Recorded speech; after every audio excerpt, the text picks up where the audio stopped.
Hi, I'm Sheila. I'm here with my niece, Savia. Hi. Today, we're going to learn about the parts of the house in Bisaya. Are you ready? Let's begin. House, balay. Balay. Roof, atop. Atop. Door, portahan. Portahan.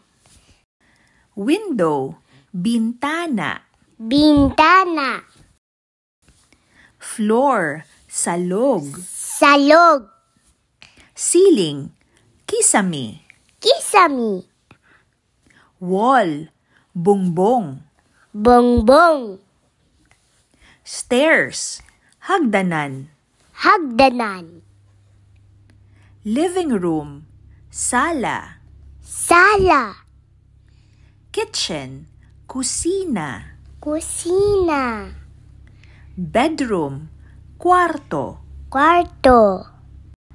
Bathroom or toilet, banyo. Banyo. Or casillas. Casillas.